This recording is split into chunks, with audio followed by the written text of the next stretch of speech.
नमस्कार, बखबर में आपका स्वागत है। मैं हूं राघवेंद्र सिंह। आज हम बात करेंगे निवेश का न्योता मध्य प्रदेश के संबंध में, क्योंकि मध्य प्रदेश के मुख्यमंत्री दक्षिण भारत के राज्यों में दौरा कर रहे हैं और वो निवेश के लिए जो उद्योगपति हैं, निवेशक हैं, उनको आमंत्रित कर रहे हैं। इसके साथ ही कल जो मध्य प्रदेश को केंद्र के बजट में हिस्सा मिला, उस पर भी बातचीत करेंगे।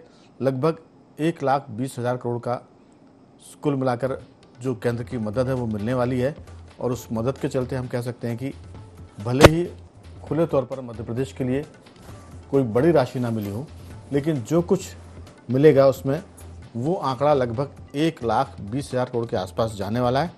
एक चीज़ की ज़रूर चर्चा हो रही, वो ये कि उज्जैन में सिंहस्थ को लेकर 10,000 करोड़ रुपए की एक तरह से केंद्र सरकार से मांग की गई थी।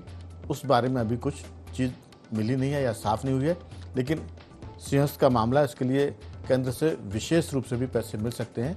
इस पर अभी निराश होने की ज़रूरत नहीं कि कुछ नहीं मिला, लेकिन फिलहाल हम इस पर बात करेंगे कि निवेश कितना आएगा मध्य प्रदेश में।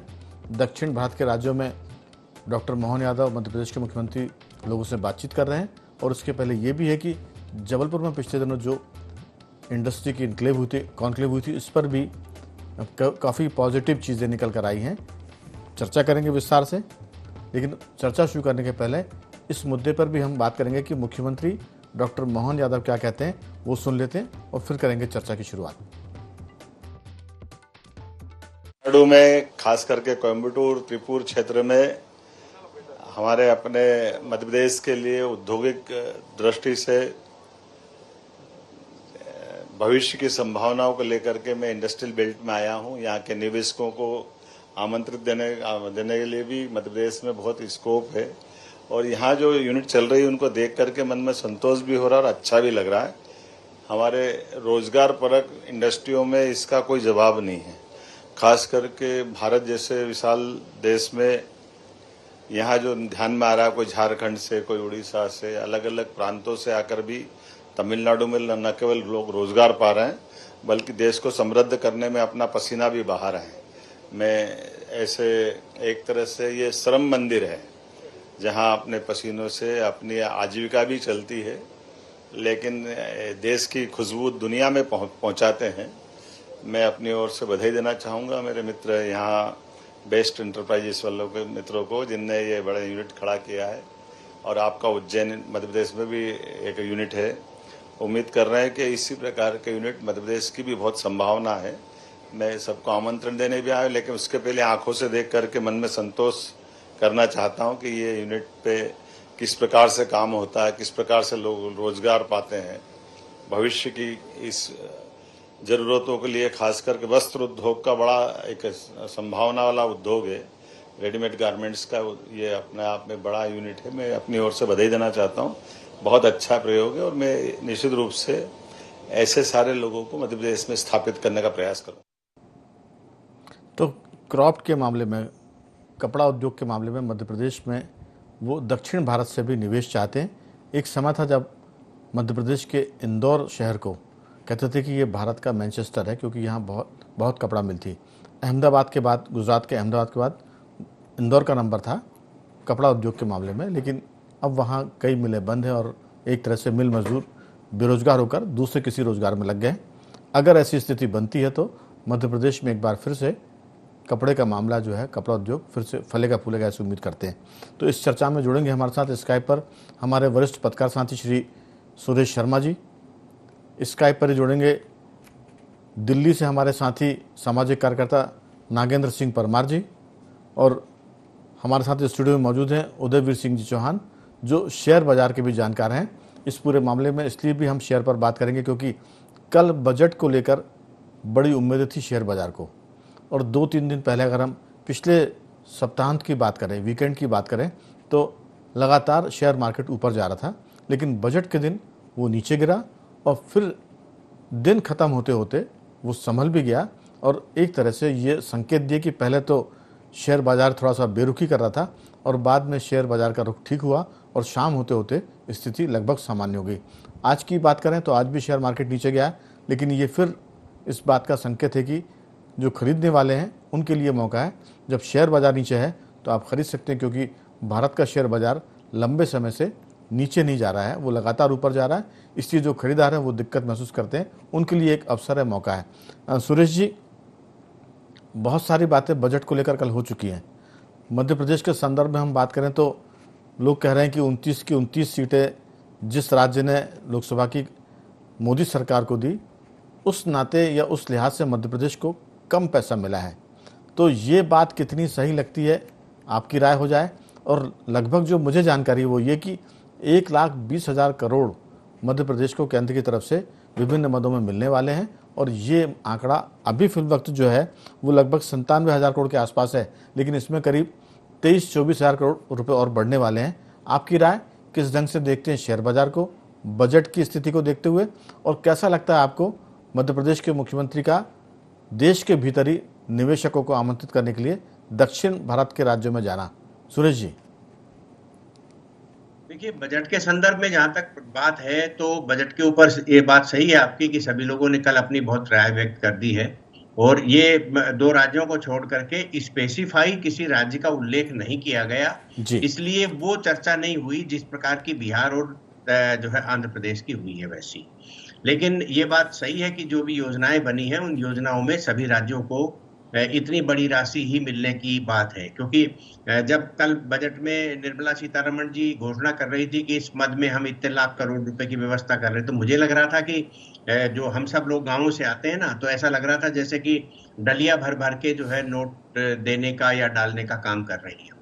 तो एक अजीब जो मतलब जो संदेश जाना चाहिए वो संदेश इस बजट का गया है।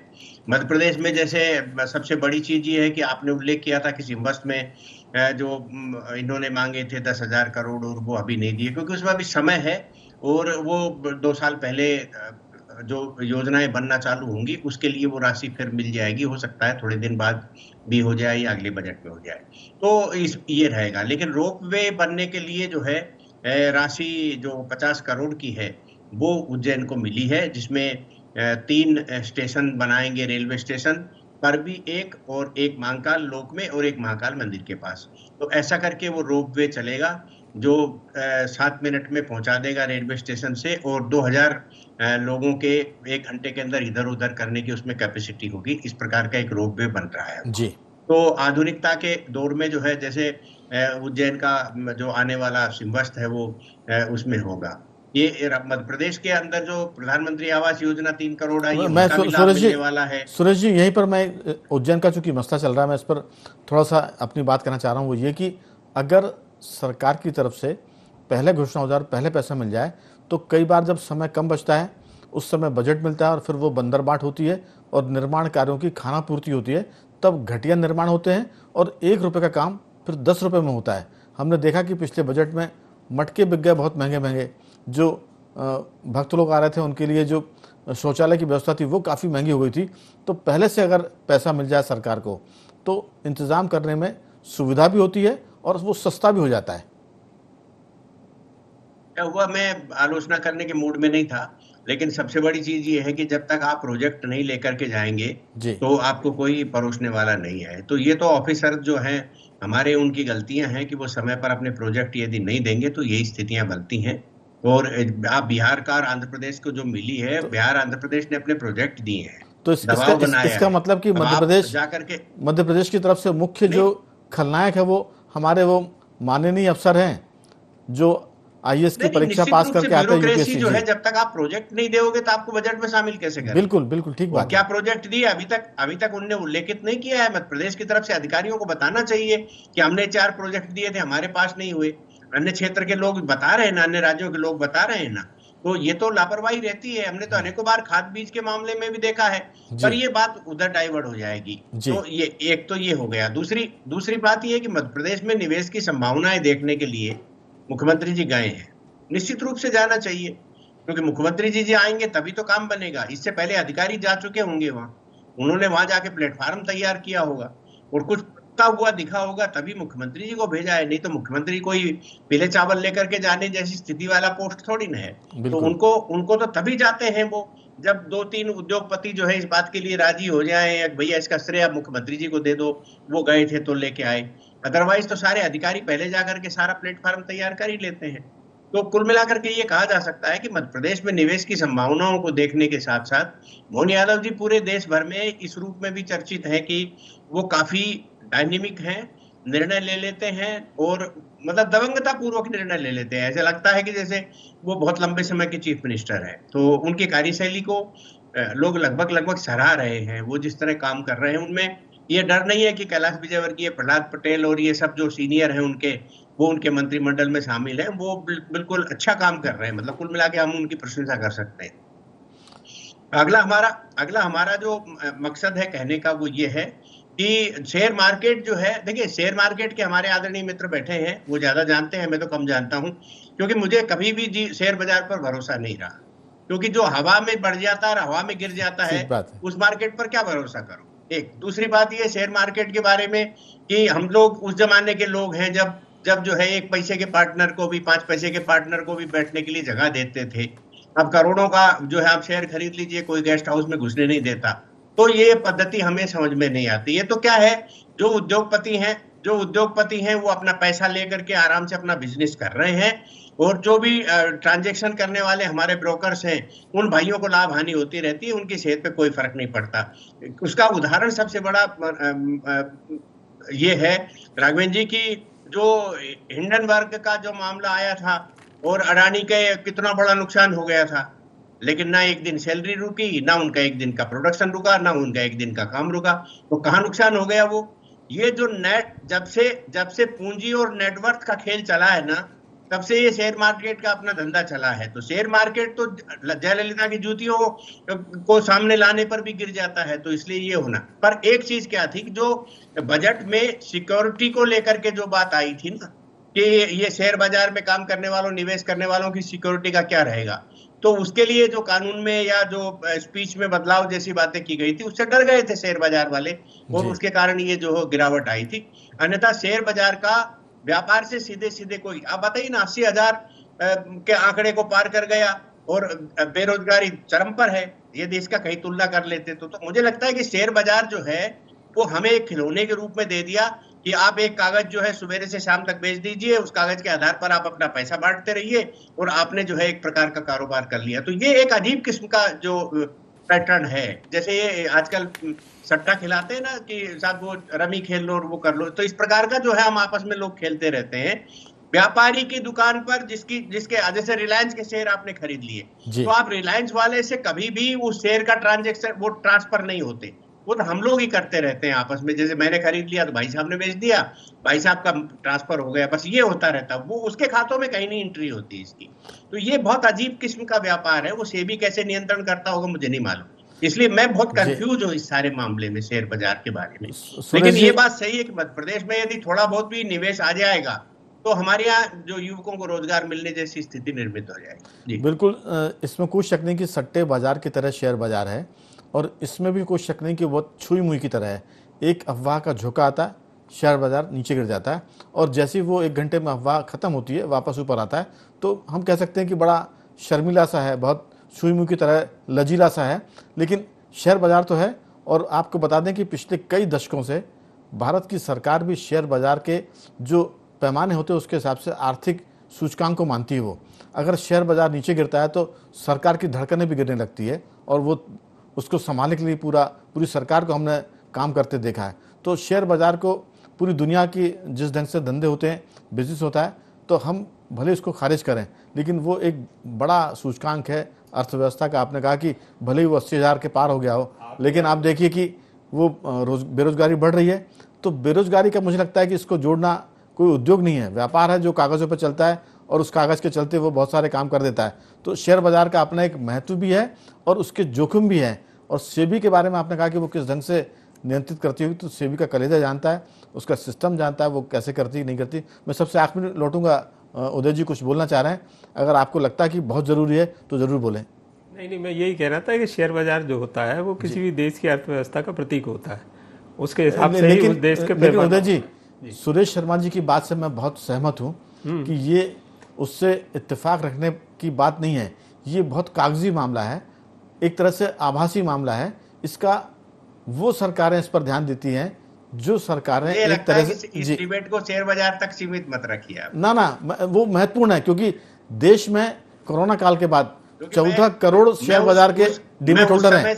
राघवेंद्र जी, आपको मालूम है, मैं उस समय से साक्षी हूँ जी। जब भोपाल में स्टॉक एक्सचेंज खुला था जी। और जो है तैयारी हुई थी, और जब 10,000 ही हुआ था ना, तब हमें भी मिठाई खाने को मिली थी। अब वो 80,000 ही हो गया, अब कोई चाय की भी नहीं पूछता। ये बात तो हमें समझ में आती है कि क्या चेंज हो रहा है, क्या नहीं हो रहा है, लेकिन ये एक अलग डिबेट का विषय है, कभी फिर करेंगे। हाँ, लेकिन इसमें कोई शक नहीं कि शेयर बाजार का महत्व है, और 18 करोड़ डीमेट अकाउंटधारी शेयर मार्केट में पैसा लगा रहे हैं और निकाल रहे हैं, और इसमें कोई शक नहीं कि दुनिया में बड़ा व्यापार है, लोगों को बड़ा व्यापार है, और एक बड़ी आबादी से जुड़ गई है कोरोना के बाद, खास बड़ा रोजगार भी है इसके जी। तो रोजगार इस लिहाज से कि जो 18 करोड़ लोग हैं, बड़ा रोजगार है इसमें। 18 करोड़ लोग कम से कम वो लगे ना सुबह से शाम तक कागज में कि 4 शेयर बेचे, 20 खरीद लिए, इतना मुनाफा हो गया, इतना ये हो गया, तो वो अपनी जगह है। लेकिन हमारा कहना ये था कि मार्केट ने बजट को पहले तो थोड़ा सा निगेटिव लिया, और फिर उसी मार्केट ने शाम होते होते बजट को बैलेंस कर दिया। तो ये एक तरह का दुनिया में जो मैसेज जाता उसकी हम बात कर रहे थे। नागेंद्र जी, मध्य प्रदेश के मुख्यमंत्री बहुत सलीके से चल रहे हैं और हिम्मत से बड़े फैसले करने की कोशिश कर रहे हैं, और ऐसा लगता भी है कि वो बड़े काम करेंगे, क्योंकि अभी उनकी सरकार को बने 7 महीने ही हुए हैं। 7 महीने में कोई बहुत ज़्यादा, आप उसमें 2 महीने तो आप चुनाव के निकाल दीजिए, तो ऐसी उम्मीद की जा रही कि वो निवेश के मामले में, बाकी चीज़ों के मामले में ज़बरदस्त कोशिश करने की कोशिश कर रहे हैं। और जैसे जैसे नतीजे आएंगे तो हम जो लोग बैठे हैं उनकी प्रशंसा भी करेंगे, और जहां गलती करेंगे वहां उनकी समालोचना भी करेंगे, आलोचना भी करेंगे। आपकी राय, बजट को आप कैसा देखते हैं? और ख़ासतौर से चूंकि मध्य प्रदेश आपका राज्य नहीं है, लेकिन निवेश के न्योता देने के लिए अगर कोई मुख्यमंत्री देश में घूमता है तो उसको आप किस ढंग से लेते हैं? नमस्कार राघवेंद्र जी, नमस्कार। देखिए, मुख्यमंत्री जी स्वयं विभिन्न राज्यों में जाके और निवेशकों को आमंत्रित कर रहे हैं, तो ये तो वाकई जो पहल है वो प्रशंसनीय है।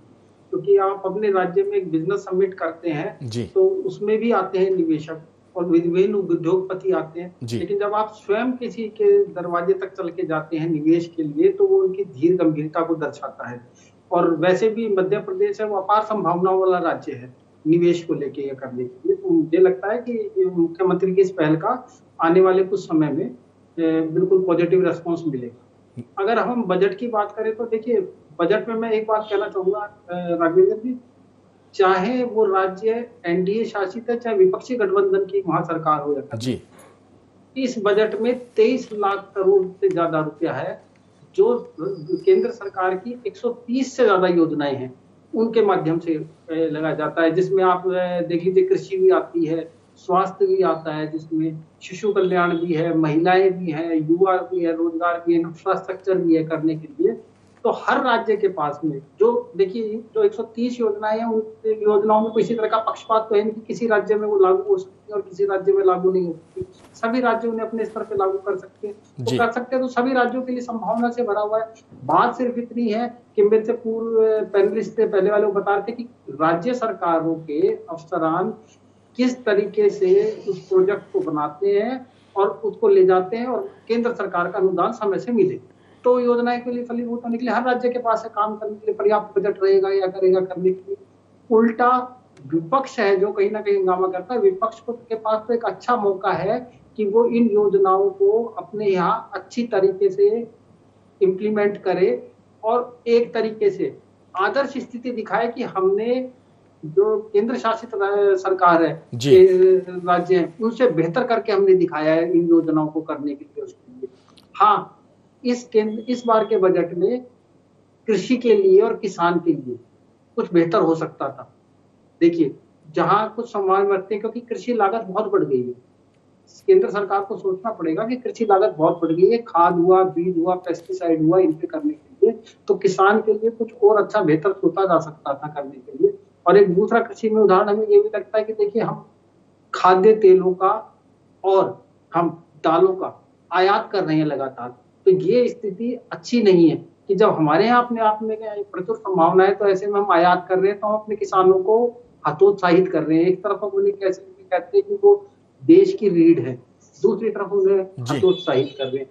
इसके अलावा मैं ये मानता हूँ कि इस बजट में जो था वो अनऑर्गेनाइज सेक्टर के लिए कुछ और संभावनाएं होनी चाहिए थी। एक तो अनऑर्गेनाइज सेक्टर के लिए होती तो बेहतर रहता, संभावनाएं करने के लिए कृषि के लिए होती तो बेहतर रहता करने के लिए। हालांकि सरकार ने एमएसएमई युवाओं के लिए जैसे इंटर्नशिप योजनाएं करी है 1 करोड़ की युवाओं के लिए, वो बहुत बेहतरीन योजना है। मैं मानता हूँ उसका दूरगामी परिणाम बहुत अच्छा आएगा करेगा। महिलाओं के लिए काफी अच्छी योजनाएं लाए। जहाँ तक शेयर मार्केट की बात है तो मैं भी जानकार नहीं हूँ शेयर मार्केट का बहुत ज्यादा, लेकिन एक बात जरूर कहूंगा, बाजार कभी रुकता नहीं है और हमेशा ग्रोथ की ओर बढ़ता है। तो मुझे ये लगता है ऐसा कि 15 या 20 दिन देखने लायक होंगे तो बाजार निश्चित रूप से ग्रोथ की ओर बढ़ेगा। नागेंद्र जी, 15-20 दिन की अवधि बहुत लंबी है। मुझे लगता है कि 15-20 घंटे के बाद ही मार्केट काफ़ी सुधर गया है, क्योंकि हिंदुस्तान के जो डीमेट होल्डर हैं वो जानते हैं कि जैसी मार्केट नीचे जाए वैसी हमको खरीदना है। ये हम कई बार इसकी चर्चा कर चुके हैं। लेकिन आपको बता दें कि अब दुनिया के मार्केट का अगर उतार चढ़ाव होता तो भारत के बाजार पर असर नहीं पड़ता, क्योंकि भारत के लोग अलग हैं जो अपने हिसाब से बिजनेस करते हैं और शेयर को डील करते हैं। लेकिन जहाँ तक आपने किसानों की बात की थी, उसमें सिर्फ 2 वाक्य जोड़ूंगा मैं कि किसानों ने अब दलहन पैदा करना कम कर दिया है, इसलिए सरकार को आयात करना पड़ा, क्योंकि एक बड़ा हिस्सा मध्य प्रदेश का जहां दालें होती थी वहां चावल हो रहा है। तो आयात करने के बाद भी सरकार के इसके भाव आसमान की तरफ जा रहे हैं दालों के। तो मुझे लगता है कि भविष्य में हो सकता है कि और अधिक आयात करना पड़े, क्योंकि सरकार जब दाल रोटी महंगी होती है तब सरकार की आलोचना होती है। अभी दालें बहुत महंगी हो रही हैं, इस पर भी सरकार ध्यान देगी। लगता है कि आयात का हिस्सा बढ़ेगा। ये तो चलिए फिर किसी दिन और विस्तार से बात करेंगे। लेकिन उदयवीर जी, शेयर बाजार के बारे में बजट को लेकर आपकी क्या टिप्पणी, क्योंकि बजट के बाद शेयर बाजार का जो बिहेवियर है वो क्या दिखाता है? वो तो जैसे ही बजट आया तो कैपिटल गेन टैक्स उसके अंदर 10 से 12.5% कर दिया था। तो उसके फलस्वरूप एक प्रतिक्रिया आई तत्काल और मार्केट नीचे गया।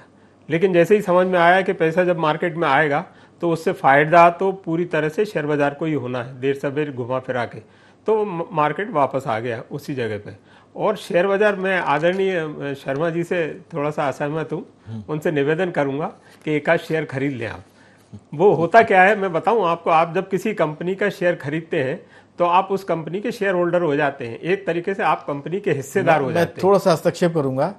उदयवीर सिंह जी, सुरेश शर्मा जी आर्थिक मामले में बहुत पुराने चावल हैं, और ये पुराने चावल तो पकने के पहले ही महकने लगते हैं। अभी उनका पूरा जो फोकस था वो पॉलिटिकल था। बाकी शेयर का उन्होंने बता दिया था कि जब वो 10,000 ही हुआ था तब उनको लोगों ने मिठाई खिलाई थी, तो अब तो 80,000 ही हो गया है। तो ज़रूर उनके पास शेयर भी होंगे, और वो अलग बात है कि बताएं ना बताएं, लेकिन शेयर को जानते भी और शेयर को खरीदते भी होंगे, ऐसा मुझे लगता है, अनुमान है। अपनी बात पूरी करिए उदय जी। और मैं ये भी कहूँगा कि देखिए, शेयर बाजार के माध्यम से बहुत सारे युवाओं को रोजगार भी मिल रहा है जी, और बहुत से लोग टेक्निकली जो इंजीनियर वगैरह हैं वो इसमें लगे हुए हैं, और बड़े अच्छी फील्ड से लोग बाग शेयर बाजार के अंदर एंटर हो रहे हैं। बस इतना ही कहना चाहूँगा मैं। अब तो सुरेश जी 1 ही मिनट का समय है, लेकिन शेयर बाजार पर हम इसको फोकस ही करना चाहते। एक लाइन में जोड़ूंगा कि इसका चलन इतना बढ़ गया, चलन शेयर मार्केट का, कि अब फेसबुक पर, सोशल मीडिया पर शेयर बाजार में कैसे काम करें ये सिखाने के विज्ञापन आने लगे हैं। और विशेषज्ञ लोग कहते हैं कि हम इसकी क्लास लेंगे 1 हफ्ते की, 3 दिन की, 4 दिन की, महीने भर की। तो उनको लगा कि ये एक बड़ा सेक्टर है जिसमें वो पैसा कमा सकते हैं। तो चतुर लोगों ने तो कदम बढ़ा दिए, और बाकी भी देश के 18 करोड़ लोगों ने तो इसमें डीमेट अकाउंट खोल दिया है। बहुत छोटी सी टिप्पणी, फिर कार्यक्रम का समापन करेंगे आपकी तरफ से। मैं शेयर बाजार पर नहीं जाऊंगा, क्योंकि जयवीर सिंह जी की जो सलाह है वो बिल्कुल स्वागत योग्य है। और मैं ये कहूंगा, एक जो मध्य प्रदेश में निवेश के संबंध में मुख्यमंत्री जी गए हैं जी, देखिए, मध्य प्रदेश में निवेश कराने के लिए आपको उनको ये बताना पड़ेगा कि मध्य प्रदेश में इंडस्ट्री डालने से लाभ होता है जी। बस इससे बड़ी कोई बात नहीं है।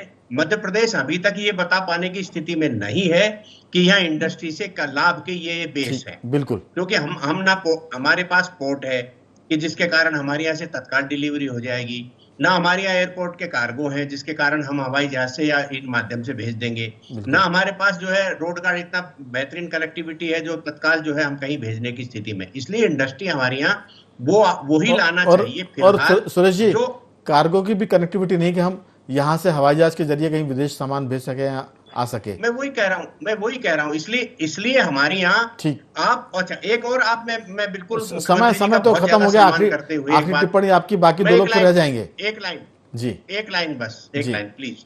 मैं बिल्कुल मुख्यमंत्री जी का सम्मान करते हुए कह रहा हूँ, किसी भी राज्य में निवेश जो है वो मांगने से नहीं आता, गरिमा से आता है। बिल्कुल, और आपने बहुत महत्वपूर्ण बात की थी कि अधिकारियों को अगर इस बात की समझ नहीं है कि वो केंद्र सरकार से कैसे पैसा लेकर आएंगे, योजनाएं पूरी किए तो योजना पूरी करने का उनको ब्यौरा देना पड़ेगा, फिर उनको बाकी पैसा मिलेगा। और नए अगर प्रस्ताव आप लेकर जा रहे हैं तो पहले से बताने पड़ेंगे, क्योंकि केंद्र सरकार का अपना एक सिस्टम है। हमारे जो माननीय यूपीएससी के पास करके जो आईएएस अफसर आ जाते हैं, कम से कम डॉक्टर मोहन यादव को जरूरत है कि वो उनके कान भले ही ना पकड़े, लेकिन उनको समझा दें कि राज्य का नुकसान नहीं, होना अपन चाहिए। जैसे पुराने लोगों से भी बात कर ले, जिन्होंने जीवन देख लिया, उनसे बात कर ले। अब ना करे तब दिक्कत हो रही है ना। मुझे मालूम है कि अटल जी एक लाइन अटल जी के समय ये कहा गया था कि भाई आप हमसे मांगने आ रहे हो, लेकिन आपने जो है अभी तक का कितना यूज कर लिया और कितना बैलेंस और क्या कुछ चाहिए हिसाब ही नहीं दिया आपने। वो पुराना खाता, अब उसके बिना आपको कौन दे देगा? पुराना खाता क्लियर करें, नामा बाकी ना रहे। नागेंद्र जी, एक दो वाक्यों में, समय खत्म हो गया है। नागेंद्र जी की टिप्पणी। नागेंद्र जी यही कहेंगे कि तीसरे टर्म की मोदी सरकार का पहला बजट है और ये मिला जुला बजट कहूंगा मैं इसे करने के लिए। बाकी उन्होंने भविष्य का खाका खींचा इस बजट के जरिए, आने वाले समय में पता चलेगा कि बजट के ठीक। उदय जी, पहली बार ऐसा बजट आया है जिससे विपक्ष कंफ्यूज है, इसकी बड़ाई करे या इसका विरोध करे। चलिए, तो कुल मिला के जनता कंफ्यूज ना हो, सरकार कंफ्यूज ना हो और देश तरक्की करता रहे, यही हमारी एक तरह से अपेक्षा भी है। और राज्य सरकार से भी ये उम्मीद करते हैं कि जो डॉक्टर मोहन यादव मुख्यमंत्री, उनकी कोशिशें फलीभूत हो और राज्य तरक्की के रास्ते पर आगे बढ़े। तीनों मेहमानों का साधुवाद। सुरेश जी आपका धन्यवाद, नागेंद्र जी आपका साधुवाद और उदयवीर जी आपका बहुत बहुत धन्यवाद कि आपने चर्चा में हिस्सा लिया। तो खबर में सिर्फ इतना ही। बने रहिए हमारे साथ और देखते रहिए IND24।